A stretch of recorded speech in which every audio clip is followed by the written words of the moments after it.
Criminology is a true crime podcast that may contain discussion about violent or disturbing topics. Listener discretion is advised.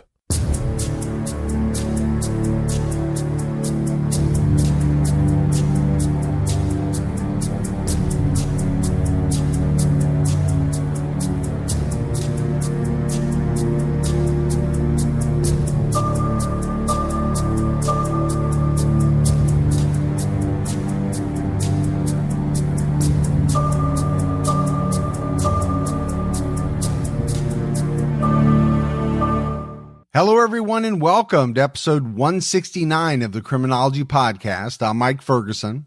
And this is Mike Morford. Mr. Mike Morford, what's going on with you, buddy?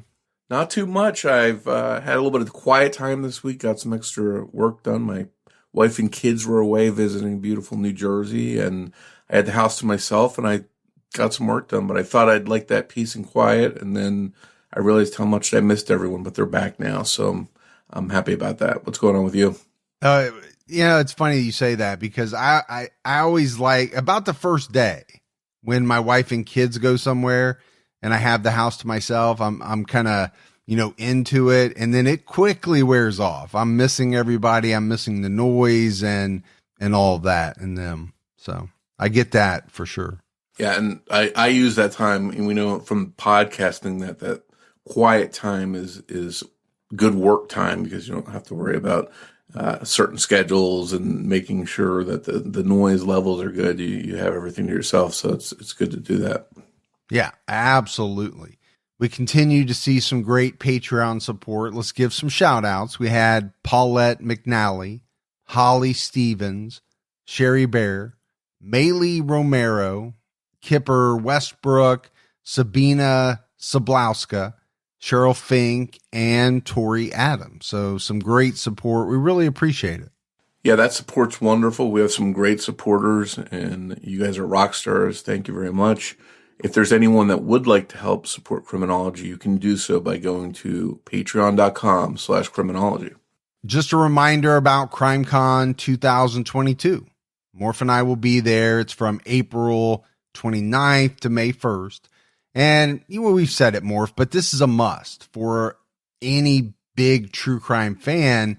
And we're planning to get together with some of our listeners. It's always a blast. Yeah, I'm really excited. And I think a lot of people are planning right now, and it's a good time to do it. The tickets are going fast, so you want to make your plans now and maybe even book your stay so you don't miss out. Yeah, absolutely. And we want to help everyone save a little money. So when you go to crimecon.com, don't forget to use our promo code Criminology to save 10% on your standard badges. All right, buddy. So now that we have all that out of the way, are you ready to jump into this episode? Yeah, I'm ready to go. Let's do it. In this episode, we're talking about Megan Page Nichols, who was a presumed runaway. Her family had no idea what happened to her. It wasn't until a number of years later that her family learned the truth, and that truth is still coming out. I mean, this is one of those cases that is still going through the criminal justice system right now. Megan Page Nichols was born on July 18th, 1999. She loved to play her ukulele and sing, and her mother loved to hear all of that happen, recalling being able to hear it even with her door closed. Although her parents, Kathy Jo and Jackson, divorced, Megan seemed to adjust to the new family dynamic. Kathy Jo remarried, and Megan lived with her mother and stepfather.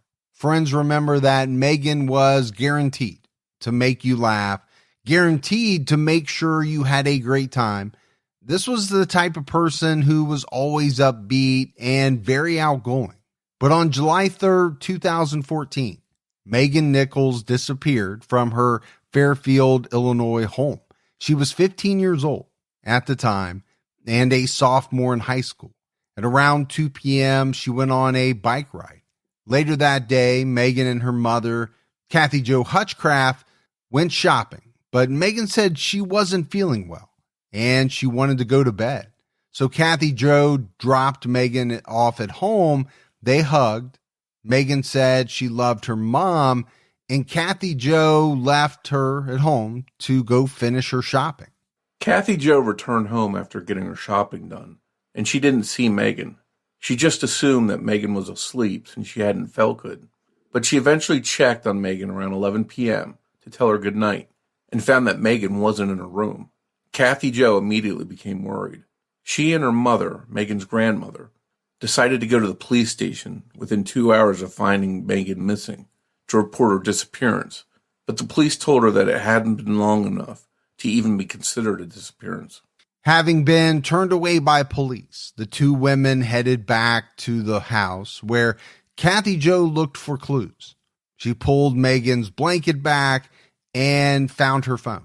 And I think, Morf, this was alarming in itself, that Megan would leave home with no phone. And that would be the first thing that would go through my mind as well. You know, I have two girls. They are tied to their cell phones. I mean, there's just no other way to say it. They have them with them at all times. Basically, their whole life, in some respects, is kind of, run through that cell phone. And I don't even think it's just kids nowadays. I think a lot of us kind of run our lives through our cell phones. Yeah, I think it's hard to go out of the house without having that. It's sort of one of the things when I go to someplace, I grab my wallet, my keys, and my phone. Those are the three things I have to go out with. And I feel like I can't go any place without them. Well, number one, how are you going to listen to your podcast in the car if you don't take your cell phone? So, that's number one. But I think, when it came to finding Megan's phone, when Kathy Jo looked closer at it, she really became nervous. She saw the phone had been completely wiped. So we're talking about no contacts, no messages, no photos. And it was after that Kathy Jo found a note left in the room, one that would make her heart sink. The letter read, "Mom, I love you, but I'm never going to be happy here. Don't come looking for me, because why spend a lifetime looking for somebody that doesn't want to be found?" And Kathy Jo recognized the handwriting in this letter. She knew it was her daughter's, but the words themselves, she didn't quite understand. She felt that, these weren't words, phrases that her daughter would use. Later, Kathy Jo would state that if those were going to be her last words from Megan to her, it wouldn't have been those words. Megan would have said something completely different. Kathy Jo describes her relationship with Megan as very close, stating that she knew her daughter very well. They did everything together. Kathy Jo says she wasn't convinced that Megan wrote the note of her own free will. I think this might be a good time to point out that sometimes notes left behind in missing persons cases are actually pretty common, and they can give investigators something to work with and help them understand, could someone like Megan be a runaway and voluntarily missing, or might she have been abducted? For example, in the case of the Fort Worth missing trio, 3 girls ages 17, 14, and 9 went missing in December 1974. The Fort Worth Police Department's Missing Persons Bureau classified the 3 girls as runaways, despite their young ages. The 17-year-old girl, Rachel Trelica, was married, and maybe you could paint a story of a loveless marriage and a runaway wife, but this included 2 other girls, one who was 9. The 3 have been missing for 46 years now. In that case, Rachel's husband quickly received a letter addressed to his full name, as if it had been read out of a phone book, and not addressed to his nickname, as Rachel called him. The letter, supposedly from Rachel, claimed that she knew they would all be in trouble, but they had to get away. It also claimed they were going to Houston for about a week, and specified that the car was in the Sears parking garage, exactly where it had been found. Rachel's family never believed that she had been the one to write that note. This was not the only odd thing about the letter that stood out. While the letter was written in pen, the envelope was addressed in pencil. No city was in the originating address, and the zip code was smudged. The paper the letter was written on was wider than the actual envelope, and Rachel's name seemed to have first been misspelled as Rachie, before having been corrected. Police in the Fort Worth trio case felt that the letter was not really from Rachel, but at the time, the best they could do was photograph and check the letter for prints, or maybe have a questioned document examiner look at it. DNA wasn't a thing yet. Now, police can check for DNA on letters as well. So these kinds of letters really can impact a case and what direction police go in. Eventually, police did get involved in Megan's case, and they found out she had been dating an 18-year-old man named Brodey Murbarger. Authorities believe that Brody and Megan met online. Brody was also dating another girl while involved with Megan. Kathy Jo had known that Megan was dating Brody. She didn't approve because she felt that not only was he too old for her, he also didn't care about her or treat her right. He actually took his other girlfriend to the prom, though Megan was hoping he would go with her. Kathy Jo began to try and cut off communication between the two. She took Megan's phone away from her, thinking that she would not be able to communicate with Brody if she couldn't text him from her phone. But like most teens, Megan was smart and she was really good with technology. After Kathy Jo took Megan's phone away, she checked the phone to make sure she hadn't missed any important messages, and she saw in real time a text conversation happening. Now, she could only see Megan's side of the conversation. Kathy Jo went upstairs to check on Megan, and she can still remember the look on her daughter's face when she told Megan that she was seeing this conversation. Kathy Jo knew that her daughter was using some other device to have this conversation, and she asked Megan where her iPod was, but Megan didn't answer. These text messages were full of things, like how Megan couldn't stand her mother, about how she had to get out of the house. Later, when Brody's replies were found, he had texted things like he wished he could come get Megan. So I think clearly here, despite Kathy Jo's efforts, Megan and Brody remained close. They remained involved in this type of forbidden teenage relationship.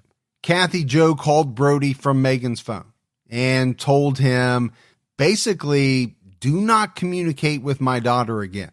On Memorial Day 2014, Kathy Jo checked on Megan around 9 p.m. She wasn't in her room, but her phone was. So Kathy Jo checked the phone, and the last text message she received was from a contact with a female name. So she called this number, and it turned out that it was not a girlfriend of Megan's. It was Brodey Murbarger who answered the phone. Kathy Jo called the police, and while they were at the home, Megan actually showed up, walking home through the backyard. After Megan's disappearance, police weren't the only ones that got involved in searching for her. The Fairfield, Illinois community launched search efforts to help find Megan and support her family. They created t-shirts, signs, wristbands, flyers, ribbon magnets, and more to create awareness of Megan's disappearance and keep her story alive, so that if someone saw her or remembered anything, they could call a tip line, or perhaps could reach Megan herself somehow out there and convince her to come home. Her family wanted to show Megan that they weren't mad at her. They still loved her no matter what. Volunteers also searched wooded areas. In February 2016, the Illinois Emergency Management Agency, Fairfield City Police, and Wayne County Sheriff's deputies acted on a tip and conducted a 2-day search in a wooded area just south of Fairfield. Unfortunately, no signs of Megan were uncovered. So, Morf, you just mentioned police acting on a tip in February 2016, but, that's almost 2 years after Megan went missing. So we kind of know what we're in for a little bit as we go through this case. It's going to take some time for them to kind of unravel the mystery. As we mentioned, Megan's phone was completely wiped on July 3rd, 2014, the day that she went missing. Kathy Jo wondered why Megan hadn't sent a text goodbye to her instead of writing a letter, and why she left her phone there at all. And again, Morph, I think these are questions that most parents would ask. Thinking about it, I cannot remember the last time my girls sat down and actually wrote out a letter. They don't write all that much. Basically all of their communication is through text or some other app that I probably don't even quite understand. Snapchat, Instagram, all that stuff. How many teenagers in the last 10 years or so are really sitting down and writing letters? I would say not many. Yeah, I think some of the younger kids today probably don't even know a lot about the process. And speaking of living on your cell phone, I remember as a teenager having to walk to a phone booth sometimes to call people. We had moved into our house, and for some reason our phone didn't get put on for like a month. And I was constantly walking to a nearby phone booth to call friends, girlfriends, things like that. So I can only imagine how foreign something like that would be for a younger person today that lives off their cell phone. Yeah. And not to date ourselves, but, going back prior to having call waiting and things like that, I can remember my parents getting ticked that I spent so much time on the phone. They couldn't get any of their phone calls, and they couldn't make a phone call because I was tying it up pretty much all night, talking to friends, like you said, girls, things like that. It was just a much different time. But also sometimes I think back about it and think, man, it was a simpler time. Yeah, I agree with you. I think it was a definitely time where people spent more time talking and communicating. Hear your stories of people today that are sitting across from each other, texting each other instead of actually having a conversation. But it seems like back then people actually spoke more. And if there's a benefit to all these electronics today, that it leaves a little bit more of a trail. So if somebody does go missing, there's sometimes some clues to work with versus back then.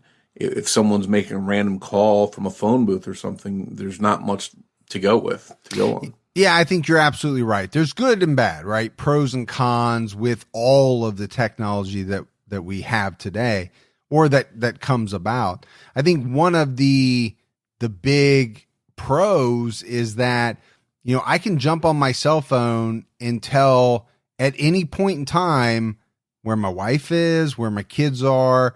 I can even tell how fast they're driving. I mean, that stuff is invaluable. Yeah, especially both of us having kids.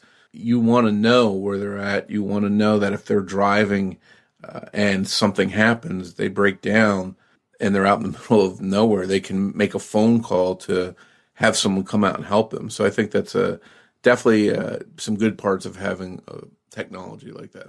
Now, one of the reasons that Kathy Jo thought Megan may have left her phone behind was so that it could not help track her movements.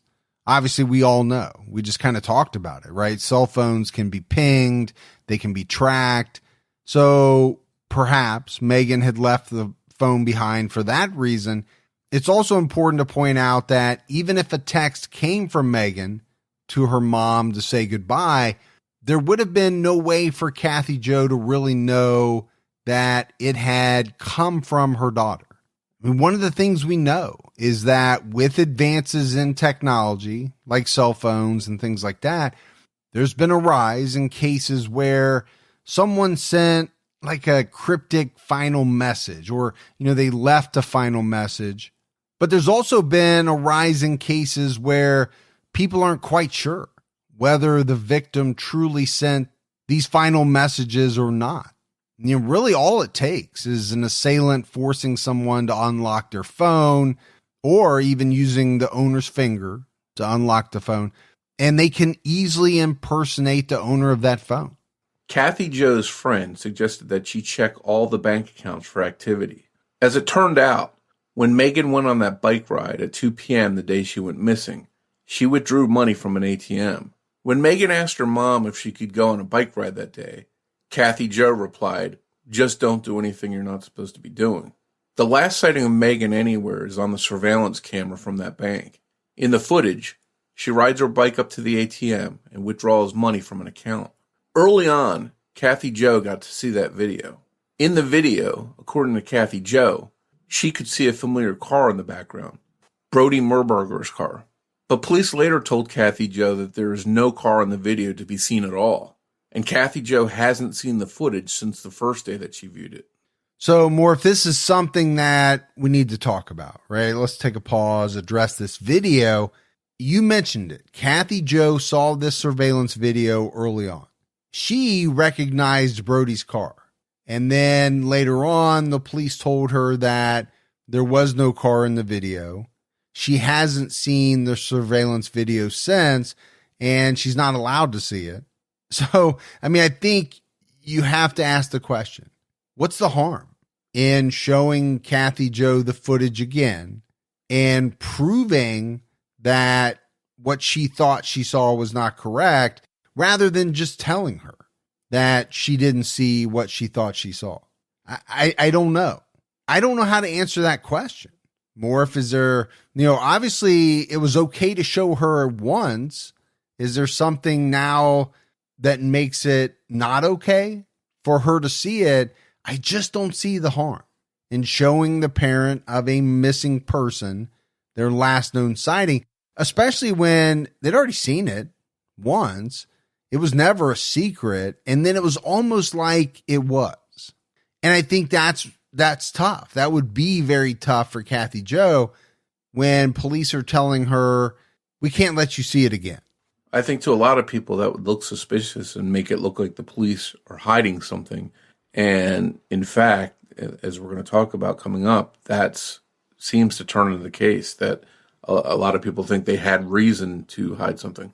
Yeah, but how many times does that come up in these types of cases where, the police do something or they make a decision that seems questionable? Now, they might have their reasons. They may not tell everybody what those reasons are that would help explain their actions. But I think at the very least, what it does in many cases is it makes people suspicious, or it causes people to lose trust in the police. We see that time and time again. I think while we're talking about this ATM surveillance video, we should point out that we don't know if the account Megan withdrew money from was her own account or her mom's account. There aren't many details reported on this issue. It may have been Kathy Jo's bank account that Megan withdrew money from, but it may not have been. Most people online seem to agree that it was Kathy Jo's account that Megan took money from that day. The fact that Kathy Jo felt comfortable taking away Megan's things like her phone and iPod may indicate that Megan didn't have her own income stream or bank account, because if she did, she could have bought new devices and hid them. Well, and I don't know about that, right? A lot of young teenagers might have their own bank account, but do they really have their own source of income? Because those are two different things. My girls had bank accounts from a pretty young age, but they didn't always have a job. They weren't putting their own money into the bank account. So could they really have accessed the type of money that it would have taken to buy a new phone, buy a new iPod, iPad, things like that? Morbidology is a weekly true crime podcast hosted by me, Emily G. Thompson, author of Unsolved Child Murders, Unsolved Murders, Cults Uncovered, and Mysteries Uncovered. 911 emergency. My son shot my husband. I need an ambulance. He's bleeding. Each week on Morbidology, I uncover a new true crime case using investigative research combined with source audio. I just snatched it from her to my side, took it, and it's like I just hit her with it. Morbidology is a victim-focused podcast that mostly covers cases that aren't widely documented in mainstream media. I also like to take an in-depth look at any systemic failures which had a part to play in the crime. Do you know why you're here? For a home invasion gone terribly wrong. Listen to Morbidology across all podcast platforms. So back to Megan's disappearance. You had the note, you had the wiped phone, and you had the money withdrawn from the ATM. So authorities looked at all of this and they classified Megan as a runaway. She was not listed as endangered missing for years. And really, there was a lot of valuable time, Morf, that investigators could have been working the case, and that was lost because of this type of classification. On July 5th, 2014, a judge signed a search warrant for Megan's telephone records from Allied Wireless. And this is interesting because, this is just a day or so after Megan went missing. We just said authorities classified Megan as a runaway. The problem is we couldn't really find the information behind the reason for the search warrant, how it came about. Now, later, Brodey Murbarger is connected to this case, and this judge signing the search warrant for Megan's telephone records almost created a conflict of interest because he later became the state's attorney of Wayne County. And because he had already participated in the case in a way, it kind of muddied the waters. But at the time of the warrant, Brodey Murbarger was not on any suspect list. They weren't searching for anything related to him specifically, so the conflict seems to have been avoided. But records would show that most of the calls and texts Megan sent or received on July 3rd were either to or from Brody, including the last 3 calls she ever made. When the police finally started investigating Megan as an endangered missing person, they didn't start with Brody. Surprisingly, the first suspect in the case was Megan's own father, Jackson Nichols. U.S. Marshals arrested Jackson Nichols due to a federal warrant stating that he was an unregistered sex offender. The offense that he committed parallels Megan's case. When Jackson was 18, he was dating a 14-year-old girl. The girl's mother found out and put a stop to it. Jackson ended up being charged with 2 counts of nonviolent sexual assault. This most recent arrest and the charges against Jackson turned out to be a clerical error, and his case was quickly dismissed. He was finally cleared of any involvement in Megan's disappearance, but the fact he had been looked at as a suspect in his own daughter's case had to be hard on him. Well, and I think that's an understatement, right? First of all, you're dealing with the shock, the despair of a child who's missing, and then the police are looking at you and suspecting that you had something to do with it. To me, that's just like a double punch in the gut. If, in fact, you had nothing to do with it, that's brutal. And what was it all about, Morf? The fact that, he did something way back in time when he was 18 years old. He was dating a 14-year-old girl. He caught some charges. I'm sure he did whatever time or was sentenced to whatever he was. Now, many years later, the police are putting this together and saying, we don't know. We better look at you. But it was more than that, right? He was arrested. He was charged. Now, it was quickly dismissed, but that's still rough, man. And we know in missing persons cases or any kind of murder case, whatever, the police usually work closely and look at people closely in the inner circle of the victim. So it makes sense that they would look at someone like Megan's own father and then work their way out from there. Yeah, I think it makes sense that they would look at him. And obviously, once they started looking at him and they saw that he had this past, okay, is that going to pique their interest further? I'm sure it did. But I think what has shocked a lot of people in this case is that it doesn't appear as though police really looked hard at Brody early on. I think that has shocked a lot of people. And online, rumors have spread that this case was covered up from the start. Brodey Murbarger's father is an Illinois state trooper. And many people, apparently including Jackson Nichols, believe that the authorities there stuck together and protected who they considered one of their own instead of ever taking the investigation seriously. Brodey Murbarger's father was accused in court records of performing dirty traffic stops, following and keeping people he pulled over, until something could be found to cite. It's also interesting that Brody was never arrested in Illinois. It was only in the state of Indiana, where his father didn't work, where he was pursued. So it absolutely could be a coincidence, but you can also see where people would question this. Megan's family hoped that she would return or make contact with them. And I think they had specific hope that she would make contact on her 18th birthday when no one could try to control who she communicated with or dated. But sadly, that day came and went with no word from Megan. On December 26, 2018, a man was preparing to cut firewood just south of Boylston, Illinois. That's when he and his girlfriend found skeletal remains wrapped in a blanket. The blanket was on top of a burn pile in a remote field. The remains had to be sent first to the FBI facility in Springfield, Illinois, and then finally to Quantico, Virginia, where a forensic anthropologist would examine them. Wayne County Coroner Jimmy Taylor warned that a positive identification would take weeks at best. Many thought that these could be the remains of Megan Nichols, or, though it was a long shot, Lauren Spirer, a 20-year-old who went missing from Bloomington, Indiana in 2011. People even held out hope that it was Timothy Pitson, a 6-year-old who disappeared from Aurora, Illinois in 2011. And more, if there were a number of missing persons cases in Illinois that people tried to connect to these remains. 37-year-old Lisa Michelle Stebick disappeared from Plainfield in 2007.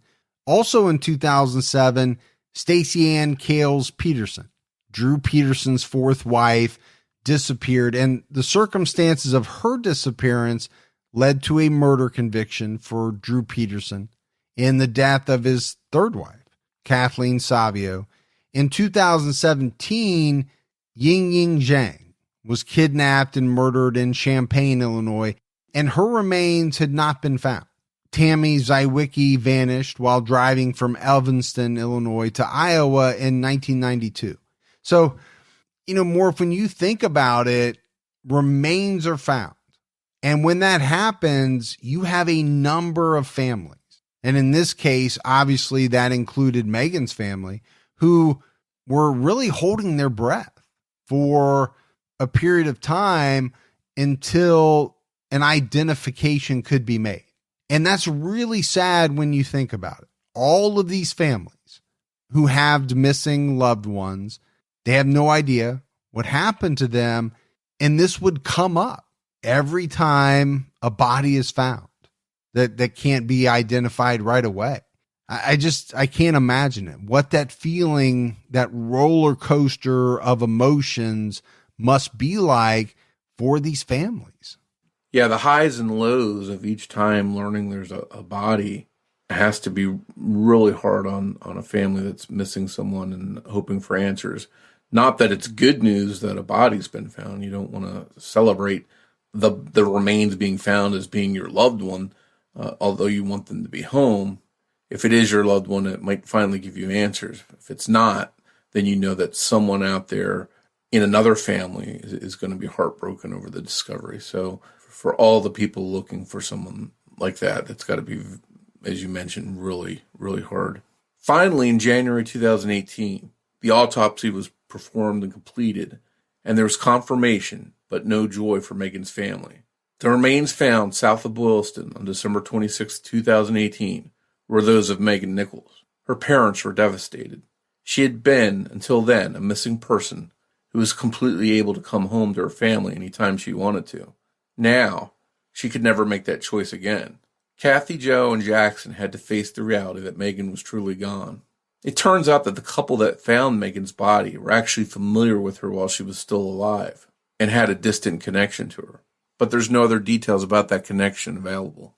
I talked about the roller coaster of emotions that these families go through, but then you get to the point in some of these cases where a family member is identified and the family now knows that they're truly gone, they're deceased, the lowest of the lows, right? Because you've been holding out hope for years that she's going to come back, She just ran away. Maybe she was upset. Now she's an adult. She's going to come back. She doesn't. This has to be the worst of all feelings. And I've heard a lot of times how people say that the not knowing is worse than even finding out that their child has been killed and finding their body. Just going for years and years with no answers and wondering where they're at and what happened to them, for some people is even worse than finding out early on, say that someone was murdered and having their remains.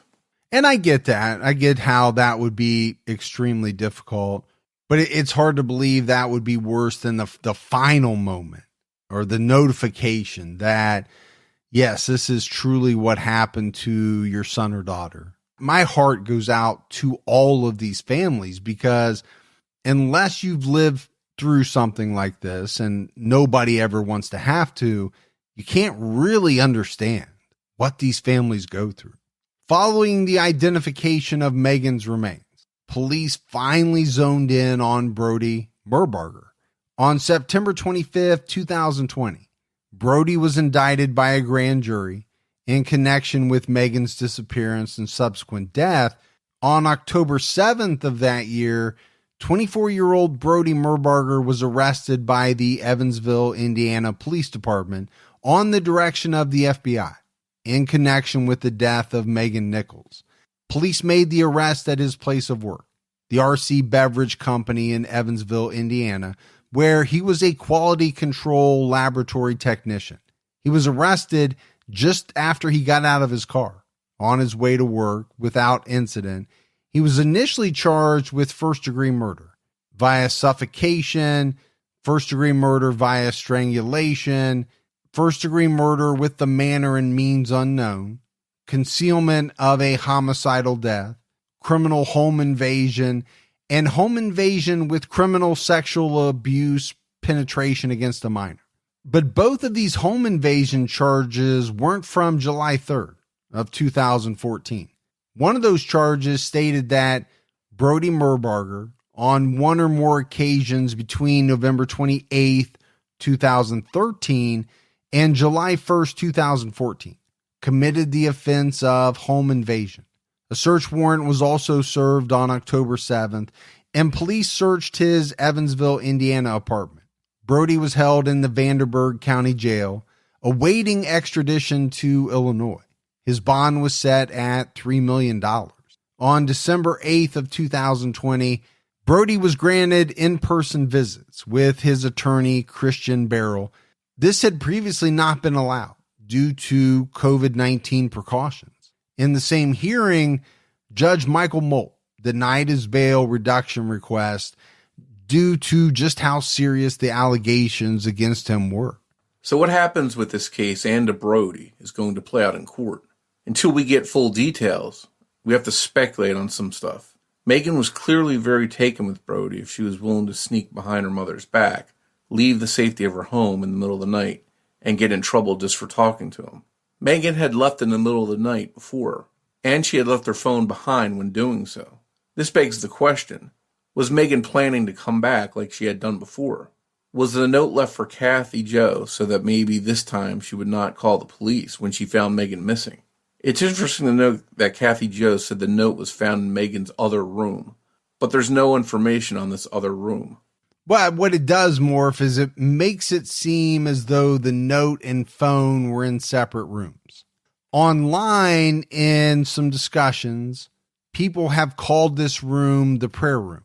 I think one thing that's very evident, Morph, is that there's a lot to unpack here. And, we don't know all the details yet. Hopefully we will.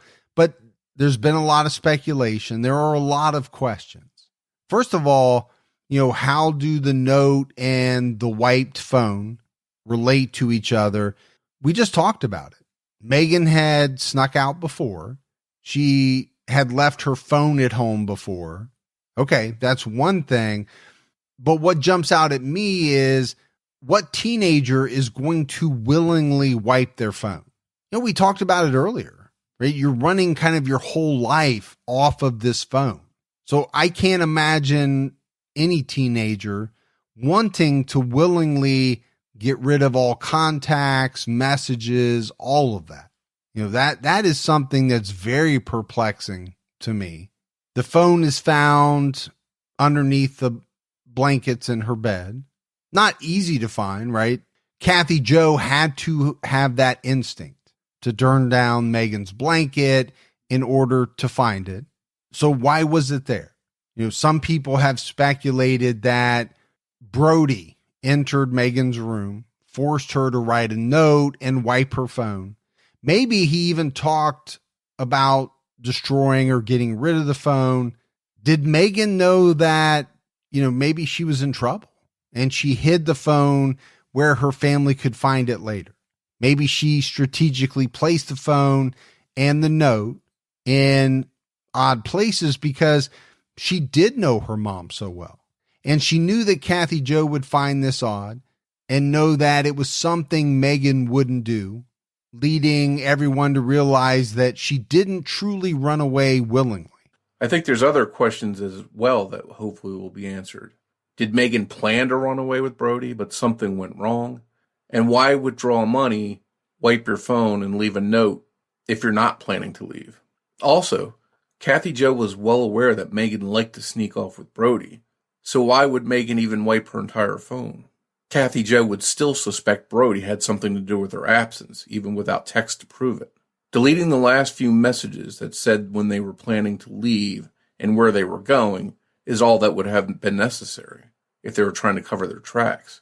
Unless someone thought that wiping the phone meant the records were completely erased. But it's clear that Megan didn't need her phone to communicate, as her mother learned, and could use other devices like an iPod that can work with Wi-Fi and may be harder to track. Whatever happened, however it went down, we just don't know for sure yet at this point. According to the grand jury indictment, Brodey murdered Megan Nichols on July 3rd, 2014, the same night that she went missing. And then he just moved on.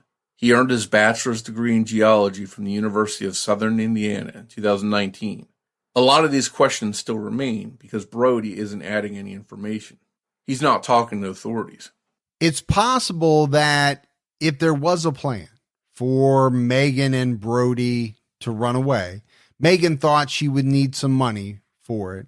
Or maybe the ATM withdrawal wasn't related to her disappearance at all. Maybe she wanted to go shopping, celebrate the 4th of July, or, just have a little cash for something in the future. If she didn't think she was going anywhere that night, the withdrawal means nothing. And it's not even really a clue. Even if Brody's car was in the footage, they could have just used that time as a way to meet. But it's odd that she wouldn't leave her bike somewhere safe and have him drive her around. One other little clue about the note Megan supposedly left that night is that it asks, why spend a lifetime looking? Not something like, why look for someone or why keep searching? Whoever wrote that note, or at least came up with the words, seemed to know that Kathy Jo would never find Megan and was encouraging her to not even look for Megan. So as serious as these charges are against Brody, there's some people who think that he didn't kill Megan Nichols. Some suspect that it was a twisted and jealous love triangle and that Brody's other girlfriend killed Megan so that she wouldn't be a rival anymore. Though Brody took this girl to the prom, he clearly was also invested in Megan. It seems highly unlikely that this girl was even peripherally involved in Megan's disappearance and death because the FBI and authorities had 6 years to make a case against her for any involvement, and they only arrested Brody. Authorities have stayed tight-lipped about the details of the case, so it's unknown if there are any accomplices under suspicion. But the fact Brody is not charged with conspiracy seems to point to him acting alone. Now, I will say this, Morf, a lot of locals seem to agree that Brody is to blame. After Brodey Murbarger was arrested, Megan's friend Holden August told the local news it's one of those things where you kind of always knew it was him. Locals have stated that he washed his car on the day after Megan disappeared, and as we know now, according to police, she was murdered. It's just one more piece of circumstantial evidence, but it's suspicious nonetheless. There are also rumors, like in any other case where a young woman goes missing, that Megan was pregnant and Brody did not want to get in trouble or potentially have to pay 18 years of child support. Part of this is due to Megan saying she felt sick that day, but many others believe she wasn't sick. She just wanted to be at home alone to see Brody. If she had been pregnant, though, she may have believed she and Brody were going to elope and start a life together. From what we can gather from public documents, authorities believe that Brodey Murbarger entered Megan's home on July 3rd, 2014, with the intent to sexually assault her or have consensual sex with her. He then murdered her by strangling her, suffocating her, and or via one other method that has yet to be specified publicly. Once he killed Megan, he hid her body in the field south of Boylston. Though Brody was arrested in 2020 and requested a jury trial before February 4th, 2021, there is yet to be a trial. COVID-19 and the subsequent protocols due to the virus have really impacted the true crime world. Hearings and trials were rescheduled or postponed, and most courtrooms moved to Zoom meetings. Brody pleaded not guilty to all 6 counts against him. He also requested access to a computer while in jail, which a judge granted under the conditions it would be a computer or tablet with no extra software and only capable of viewing his discovery, which he must keep private. On June 1st, 2021, a status hearing was scheduled for Brodey Murbarger, who's now 25 years old. But we don't know the results of that hearing. While we talked about some other cases in this episode, it's because there's something to be learned from these cases. This episode also shows the staggering amount of similar missing persons cases that are mostly unsolved, the absolutely devastating number of families searching for their missing loved ones. The Megan Nichols Memorial Shelter was built in Megan's honor at the New Hope School Playground, which Megan attended. Brodey Murbarger had another pretrial conference scheduled for June 29, 2021 at 9 a.m., but his attorney told the court they needed more time to prepare, so another pretrial conference was set for August 17th at 9 a.m. Hopefully a trial date is set soon, and Megan's family will hopefully receive justice. So, Morf, as we wrap up this case, it's an interesting one, but it's also one that we have to keep a close eye on. This comes up in a number of cases that we do, right? Obviously, the prosecutors are confident that they have the evidence to convict Brodey Murbarger. I'm saying that because hopefully they are. Why would they charge him if they weren't confident? Now, we've seen where charges were levied that probably shouldn't have been in other cases. I'm hoping that's not the case here, but we'll have to see. They've been pretty tight-lipped about what they have and, what they're going to present at trial, understandably. Yeah, I think it's clear that there's a lot of information that we're just not privy to, the public's not privy to, and how that all fits to this case, how everything played out, how everything went down. Hopefully that all comes out and is made public so we can get a better understanding of what happened to Megan here. Yeah, I'm very interested to find out more about the note, the cell phone, what the plans were for that night. What had Brody told Megan as far as, what they were going to do? Did they have plans to run away, to do whatever? And then how did it all go sideways? Or was all of that predetermined? Was he setting her up knowing that he was going to end her life? And what was the reason behind all of it? I'm really interested to find out all of those details. Yeah, I think this trial is going to be one where technology is probably relied on a lot. Maybe the text history between the two, if they can produce that, and maybe they have surveillance video of Brody coming or going to Megan's home or to where her body was found. All of that kind of stuff will be interesting to see, and just shows what technology can do. We talked a lot about older cases and things that we did back when we were younger, but now we know that law enforcement has a lot more tools thanks to this new technology and can use that to help solve cases. Yeah, I'm with you. I think the text messages are probably going to be crucial. That they will probably lay out kind of everything that led up to what happened. And, you know, if it was Brody who wiped the phone, okay, he was fairly young.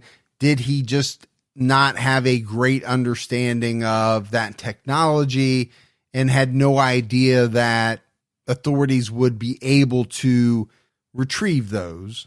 They were retrievable, right? Even if the phone was wiped. I'm hoping that's the case. Thanks goes out to Sonny Landon for writing and research assistance in this episode. As always, if you love the show but haven't done so yet, take a minute, go out, give us a 5-star rating. You can leave a review. Keep telling your friends about Criminology. Word of mouth is huge. If you want to find us on social media, we're on Twitter with the handle @CriminologyPod. You can also find us on Facebook by searching for Criminology Podcast or by joining our Facebook discussion group, Criminology Podcast Discussion and Fans. So, Morf, that is it for our episode on the murder of Megan Nichols. Still have to wait and see what happens to Brodey Murbarger, but we'll be back with everyone next Saturday night with a brand new episode of Criminology. So until then, for Mike and Morf, we'll talk to you next week. Take care, everyone.